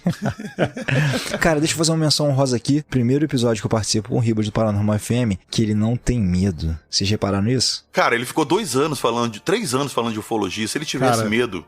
Eu vou te falar que medo eu tenho. Porque, assim, a possibilidade de tu estar na sua casa, de boa, dormindo, e vir uma criatura que é uma mistura de criança doente com demônio te levar embora... Não é uma ideia que me agrada muito. Obrigado por me lembrar isso. Esse é o horário. Verdade, muito obrigado. Cara, o que me assusta mesmo é o protocolo Guerra dos Mundos, cara. Porra, do nada começa a brotar alienígena, meu irmão, garimpando geral, sabe? Pegando todo mundo, jogando, pum, pum, pum, joga na mochila e leva. Mas é isso que eu imagino aí, cara. Eu não acredito em ET bonzinho. Sim. Até porque a gente não merece, né, cara? A gente não merece bondade, a verdade é essa. Não, inclusive eu falava isso no hangar, vou repetir aqui. Bondade e moral é uma concepção humana. Eu não acho que... Perfeito isso que você falou, perfeito. Eu não acho que esses seres aí, se existe alienígena, né? Eu não acho que eles têm... É igual a gente, cara. Pô, tu tá andando na rua, tu pisa numa formiga. Tu não acha que tu é mal porque tu pisou numa formiga. Mas pra formiga isso é um monstro. De forma geral, não, né? Sim. Eu acho que moral e bondade são sistemas de segurança, cara. Porque se a gente não tivesse um pouquinho de peso moral e de bondade, cara... Cara, é controle de multidão. É controle. Acho que na Idade Média, quem nasceu na época da Idade Média, nasceu com um gênio um pouquinho a menos de moral e bondade, entendeu? E ali foi a época obscura. Ali foi quando Deus tirou férias. Exatamente. Mas eu aprendi desde aquela época a conviver, então os outros têm que aprender também. Peraí, calma aí. Tu tá vivo desde a Idade Média, cara. Não, ali eu tava na minha adolescência. Esse é o PH imortal. Exatamente. Highlander. Vou pegar um Highlander, né, cara? Cara, bom demais. Vou falar uma coisa pra vocês. Esse episódio foi bem maneiro, assim, me mostrou bastante coisa interessante. E acho que tem muito olho pra garimpar aí ainda, gente. Uhum. Não, com certeza. Inclusive, a ufologia traz muita discussão filosófica também, né? Sim, essa questão que a gente tava falando aí da moral, da bondade, né? Sim, eu acredito, cara. Então... Porque, na real, cara, ninguém sabe o que esses... Né? Se é que tem alienígena vindo aqui visitar a Terra, né? Que a gente acredita que tá acontecendo, a gente não sabe qual é a agenda dessa galera aí, né? Sim, eles querem, qual é o objetivo, ninguém sabe, cara. Sim. E eu nem acredito que os governos saibam também. Eu acho que eles sabem até certo ponto. Sabem que existe, sabem como é que eles são, que eles já vieram aqui e tal, tiveram contato de alguma forma ali, fizeram engenharia reversa, beleza, mas acho que eles não sabem muito além disso não, cara. É verdade. Concordo. Entendeu? E aí eu acho que por isso que não rola desacobertamento, porque os caras simplesmente não tem como falar uma coisa que eles não têm controle, né? Pô, imagina o presidente no jornal, o presidente dos Estados Unidos falando assim: boa noite, caros americanos. Nós estamos presenciando algo inédito. Seres que não sabemos de onde vêm e não sabemos o que querem, podem entrar na sua casa e pegar você e seus filhos a hora que quiserem. E não podemos fazer nada sobre isso. Cara, a raça humana já é uma confusão, um caos, já é uma confusão, né, absurda. A gente não se entende entre a gente aqui. E aí tô falando até não só entre países, né, dessa briga de guerra e tal. Culturas extremamente diferentes uma das outras, mas a gente, enquanto sociedade, vivendo junto, por exemplo, Brasil. A galera não se entende no Brasil, cara. Cara, o ser humano não se aceita. O seu semelhante vai aceitar uma raça alienígena? Tu imagina colocar um outro elemento aí nisso, nessa confusão que a gente já vive aqui. É o que eu tô falando, cara. A gente não tem evolução ainda pra receber um ser diferente assim, cara. A gente não vai evoluir em poucas gerações, não. O lance vai ser demorado, entendeu? Eu também acho. Se a gente tivesse oportunidade como raça humana ainda, né? Não sei. Eu acho que a gente não vai estar aqui pra ver. Eu acho que não vai acontecer no nosso tempo, não. Irmão, já falei isso em outro episódio e vou falar de novo. Quando você estiver navegando no seu celular e abrir uma live e aparecer o Morgan Freeman, corre, irmão. Corram para as montanhas. E depois que ele acabar a live, aparecer mais um pintinho no rosto dele. Ok, guys. Já era. Tchau. Pois é, cara. É terrível.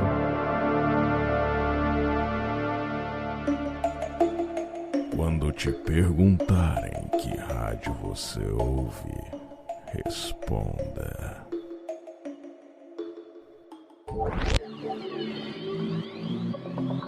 ZYP23 Paranormal FM.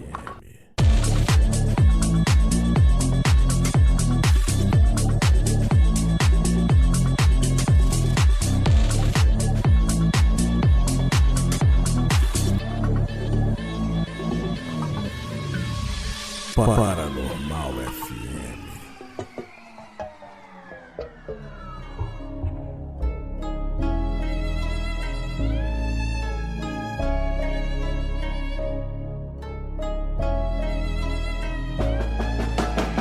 Mas enfim, vamos ficando por aqui. Esse episódio ficou imenso, mas valeu a pena. né? Sim. Quero agradecer a você que tá ouvindo aí o Paranormal FM, você que comenta, que segue a gente lá no Instagram, você que tá dando essa força aí pra gente. Nossa audiência tem sido crescente, né, cara? E uma galera manda mensagem lá no Instagram elogiando e, assim, muito legal, porque é isso aí que dá força pra gente continuar aqui a fazer o programa, que a gente tá se divertindo muito fazendo, né? Eu e o Léo, agora o PH também. Sim, pô, sem dúvida, sem dúvida. Tá sendo um prazer enorme pra gente aqui estar junto. É uma forma eu, como vocês sabem, eu moro fora do Brasil, então tô longe do Léo, da minha família e tal. Eu considero o Léo minha família, né? Então é uma forma da gente estar junto também. Sim. Então eu quero deixar aqui um muito obrigado aí pra vocês que estão acompanhando a gente aqui. E segue a gente lá nas redes sociais, @ParanormalFM, no Twitter, no Instagram e no Facebook. Segue a gente lá, manda mensagem que a gente responde. E é isso, se você tiver algum caso, alguma coisa pra contar pra gente, ou até alguma coisa que a gente não falou aqui nesse episódio ou em outros, manda mensagem pra gente lá, né, nas redes sociais. Também pelo nosso e-mail. Qual é o nosso e-mail, Léo? Nosso e-mail é paranormalfmpodcast@gmail.com. Deixa eu agradecer aqui especialmente a participação do PH. A gente hoje é uma dupla de 3. PH é o nosso cara dos roteiros. Tamo junto. O cara do bom astral. E o PH também tá com o projeto dele aí, né, PH? Tá embrionário, mas tá rolando. Começou agora, tá? O primeiro episódio, o segundo deve ir pro ar essa semana. Toda quarta tem episódio novo. Acredite se quiser podcast. Procura aí, tô no Spotify. Instagram também, @acredite se quiser podcast. E igual eu falo, pessoal, ali eu conto um tanto de história. Mas acredite se quiser. Então... fique à vontade para conhecer lá. Cara, histórias românticas na voz acalentadora de PH. Obrigado, amigo Léo. Cara, que prazer estar com vocês, galera. Fernandão, beijo pra você. Até o próximo episódio. Vamos que vamos. É isso aí. Abraço.